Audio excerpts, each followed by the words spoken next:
Hello, thank you and welcome to this discussion around business value of transitioning to RHEL. With me is Shukanta Basav. Shukanta is the principal architect in Red Hat, and he's also a subject matter expert in the RHEL ecosystem, and he's our go-to man for a lot of things that we need from Red Hat as technical assistance.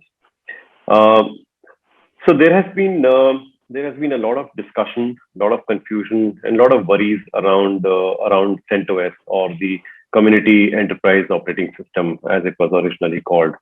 There was an announcement that the RHEL rebuild of CentOS will end in 2021, and this has led to a lot of questions in everybody's mind.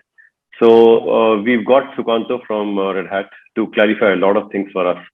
So Sukanto, why don't you just start by removing this clutter for all our viewers here and tell us what is really happening with CentOS. Okay. So first of all, thanks Ashit for having me for this session. Yes, I agree with you.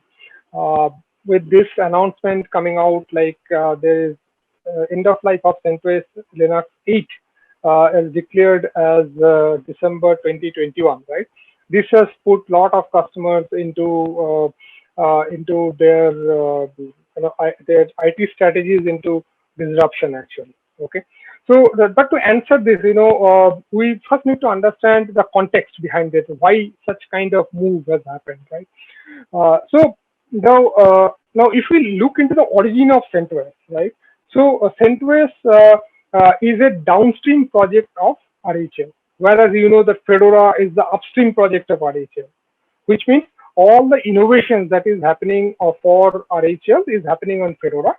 From there, some of those innovations are flowing into RHEL, and when after the build of RHEL, when the source codes are being submitted to the GitHub channel of CentOS, okay.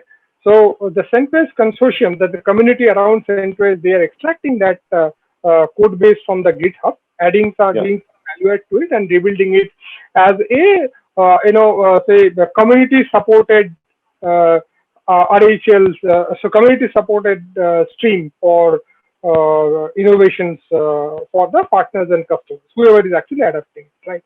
Okay. Now let's understand this flow better in terms of, for a sustainable ecosystem, right? All the members of the ecosystem has to contribute, which means that all the innovations that is happening on Fedora and RHEL and CentOS, okay, should actually come together and help build a better work environment for RHEL. Okay, so that is the intention of having a ecosystem around RHEL, right, from upstream and downstream. Okay, so but CentOS being the downstream of RHEL, all the innovations, integrations, developments that is happening on there by the community developers, customers, and the partners who have actually adapted it. Okay, so they are not actually cycling back to RHEL upstream, which is Fedora, right? So so in one hand, RHEL is missing out on those innovations which have been built on CentOS. Okay, that is obviously a bigger miss from community perspective. But on the other hand, the adapters of CentOS, like customers and partners who are actually doing, and the developers actually doing the innovations, right, they are also burdened with doing the life cycle management of those innovations. Okay, version after version of CentOS, because these are things are not getting merged to the upstream. So obviously, every time a new release comes in, they have to do the life cycle management on top of it. So it is clear that there is a gap in the existing downstream CentOS Linux model. Okay, and so the developers, partners, and the customers need a way, okay, so that they can collaborate, and those innovations which they are working on should find a way to the future version of RHEL. Okay, so that's what is required. This gap is identified. Now, to address this gap, on September 2019, Red Hat announced CentOS Streams project, okay, which is an upstream development platform for the CentOS community, which includes developers, customers, partners who are actually doing this innovation, and giving them a way to get their contribution getting accepted and merged into the upstream model. So CentOS Streams sits right in between Fedora and RHEL, right? So this has been declared in September 2019. So what this actually helped? Now, as with this CentOS Streams availability, okay, today Red Hat was able to shorten the feedback loop among the developers, consumers, and partners and customers who are actually taking the functionality to the market, right? Now, in December 2020, further enhancing this announcement, in December 2020, Red Hat announced that CentOS Streams will be the future you can say investment from the CentOS communities. Okay, so there will be no longer investment of the CentOS community going into the CentOS Linux project. Rather than they will fully focus on CentOS Streams project. Okay, and to make it happen, the end of life of CentOS Linux project was announced as December 2021. Okay, which is the current version of CentOS 8.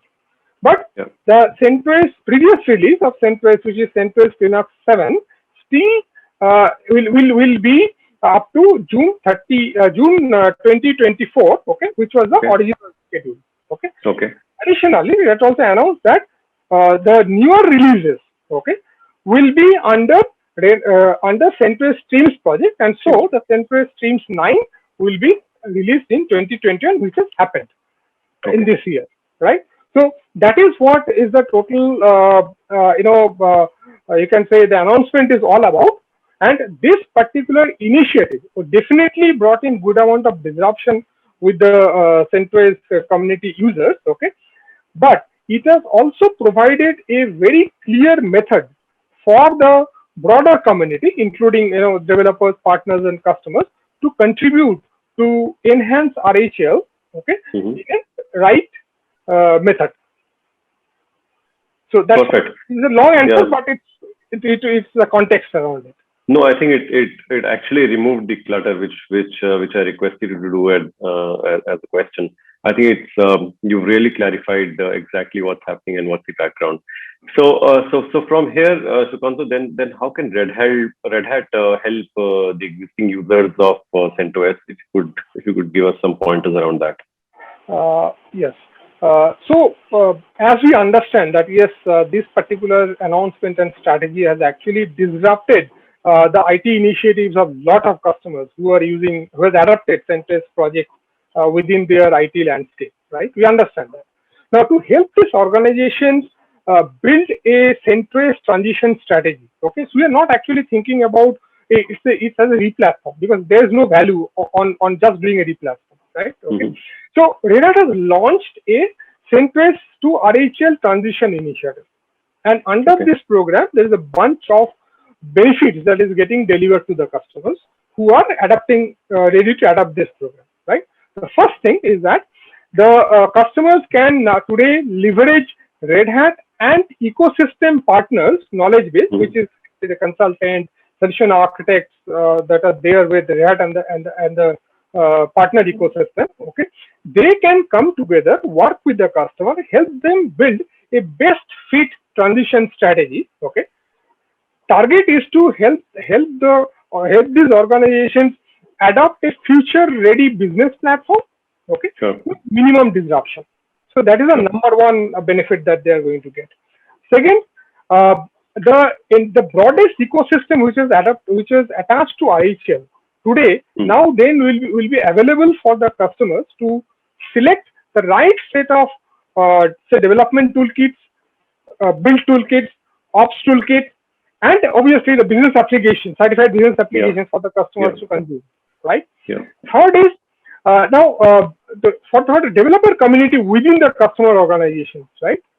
They will also get access to a low cost RHEL based development platform, which obviously is the most welcome work environment, because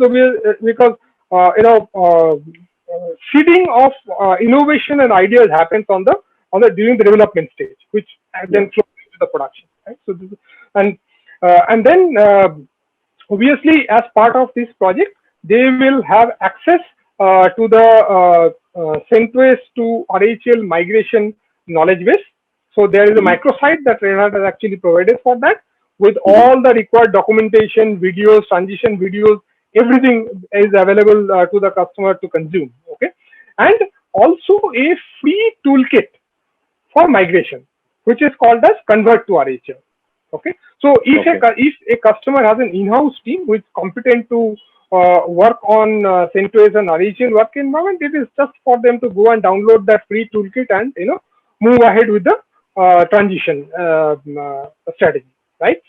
And then apart from that, as this announcement has come almost in mid of a year, right? Mid of financial year.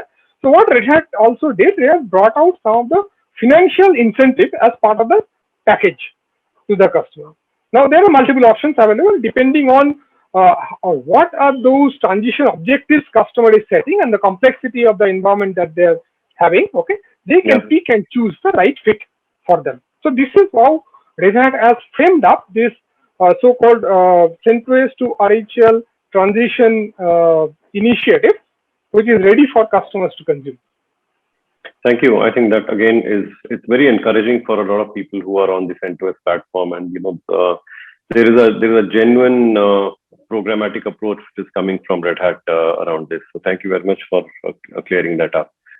So Srikanth, can you please clarify what are the technological benefits of moving from CentOS to Red Hat? Okay. Right. So Ashit, first thing that we should understand that CentOS Linux is a project, community project, whereas RHEL is a enterprise-ready Linux distribution. Okay, so basically, I'm not going to explain how it is built because that is already been known to people. But the major differentiation here is that once RHEL is built and the source code is published to GitHub, okay, and what CentOS consortium does, it takes those source code, okay, and adds some non-certified code base into it. In terms of feature functionalities, which are not part of RHEL previously. Okay, so which means that it basically stains the code. Okay, so it's no longer pure. Okay? And second thing, there are few feature functionalities which is part and parcel of RHEL which CentOS couldn't rebuild. So, for example, presence of Red Hat Insight, right? It's a very important predictive analytic tool, which is absent in CentOS, right? So there is a difference between the CentOS build and the RHEL build. Okay. So they are not same. That's the first differentiation from technology perspective. Now, while customers adapt RHEL vis-a-vis CentOS, okay, the immediate benefit that they realize is obviously access to a stable and secure RHEL OS platform, okay, which not only gives them a defined life cycle of 10 years plus 2 years of extended life cycle, but predictable performance also, which are proven through the benchmark reports. TPC reports that are available. Okay. Second thing, all those government, industry, and public security and compliance certifications, okay, which are part of RHEL, automatically customers have access to that. Okay, because of all the code is already certified. Okay, and then the broader ecosystem, accessible to the broader ecosystem, which takes a lot of their O's in terms of the stability of the business work environment that they're going to build. Right now, following this, there are 3 specific technical benefits which typically impact the production environment of the customer. So they are, first thing is the availability of the extended update support for 18 months as part of RHEL, minor release life cycle. Okay, so during this period, customers enjoy the security patches, bug fixes pertaining to that particular subversion. Okay, for that, 6 months of its generic life cycle plus 18 months total, 24 months of the entire time which they can use a particular minor release. Whereas on the CentOS side, okay, this stream does not exist. The extended update support stream does not exist. CentOS moves from one minor version to another minor version, which means if there is a bug that is identified, the fix to the bug, okay, is availability of the fix to the bug is only on the next release. In between, they cannot actually have it. Understood. That's number one. Number two is the availability of hot fixes on RHEL for RHEL work environment, right? So the customers and partners who have adopted RHEL in their business work environment, okay, they get access to a binary hotfix from Red Hat when a bug is identified on RHEL ecosystem, okay, which is delivered on an as a need basis. Means if that impacts them, they get it, okay, from Red Hat, okay, and it is delivered as soon as the solution is reached, even before it is released to the community, okay. So that is a big advantage. For the CentOS stream to have access to that particular code base, they have to wait for that particular code to come through the right release framework, okay, and get submitted to the GitHub, and then they can extract it and build it. And the typical delay is close to around approximately 6 weeks, which for an enterprise work environment is a very big risk, okay.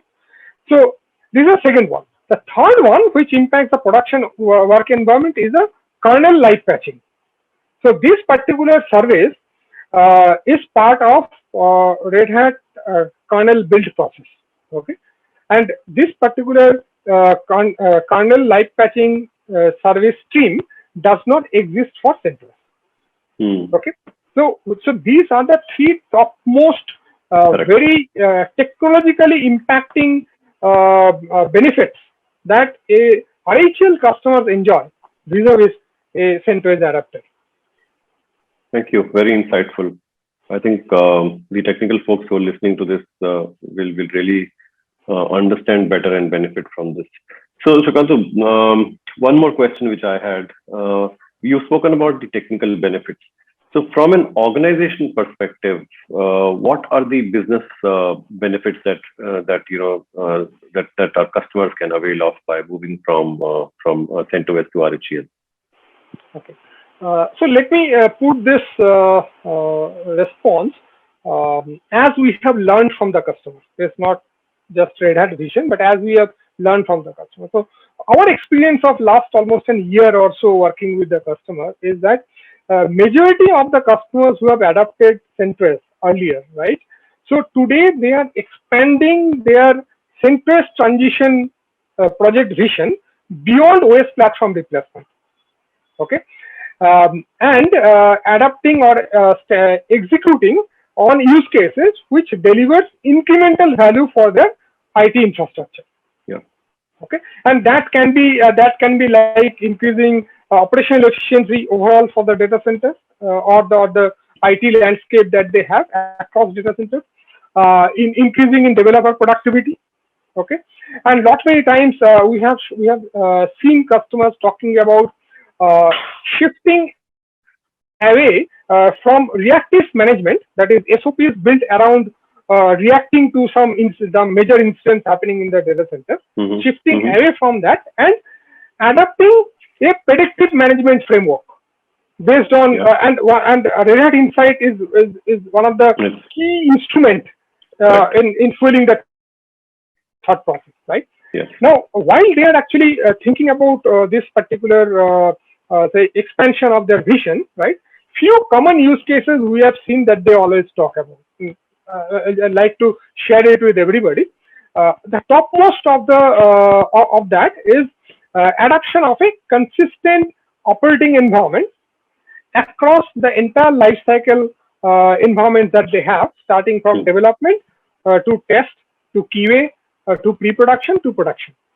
Okay, irrespective of the deployment method, means whether the work environments are deployed on premises, on a virtual platform, on a private cloud or public cloud, really doesn't matter. They want to have a consistent environment, which leads to the second business use case, which is these are the direct impact on increasing in operational efficiency and developer productivity. Operational efficiency is easy to understand. On the developer productivity, is as they standardize on the work environment, they can also have a choice today to standardize on developer toolkits, the build tools that are required to do a final build of the code base, application code base, and standardize on operations management tools. And all three of them, the vision is all three of them will remain same, irrespective of whether they are using it for a development environment, test, QA, production, pre-production, whatever, and whatever they are delivering it, whether it is delivered on-premises or on cloud or on edge, really does not matter, right? The big benefit that the customers are actually talking about as part of this vision expansion. Second thing, another is which has a direct impact on the cost of the total CentOS work environment that customer were actually having, and how it is impacting and decreasing the TCO is with RHEL, customer now can leverage lot of native tools which comes inbuilt with RHEL. For example, RHEL Insight is one a very big example. Okay. Yeah. So adoption of native tools helps customer achieve the functionalities related to management, related to observability, related to reporting, without any cost escalation on their side with respect to having an FTE or buying third-party tools to basically cover up this functionality, right? Now, apart from that, obviously for the customers who are having their development environment, one of the big use case that they're actually looking at is how they can influence the development of the OS feature functionality. Which basically, the idea is if they're able to impact it, then what happens that their development cost goes down because all those innovations which they will be submitting to RHEL, okay, the lifecycle management will be automatically taken care by Red Hat, right? So big benefit in terms of influencing and reduction of development cost from customer perspective, right? So early access to the CentOS streams is actually benefiting the customer. Okay. Yeah. So finally, what is happening for the organizations, whether the customer or partners who want to impact the major version release of RHEL, they will work with Fedora project, and for the customers who want to impact the minor release version of RHEL, they will work with CentOS Streams project. Okay, so that all the innovations can be delivered faster to RHEL. Okay, through CentOS Streams, right? So these are the typical business use cases what we see that customers are looking at while they're expanding their vision for this CentOS transition project. Fantastic. Thank you very much. So Sukant, like every time you've been very clear in explaining things, and just that as it removed a lot of gaps in my understanding, I'm sure our viewers will also be feeling the same, and there'll be a lot better clarity now as to what's really happening around CentOS and why organizations and developers should move from CentOS to RHEL. So thanks again for joining us, and have a good day. Thanks, Rashid, for having me. Thank you. Have a good day.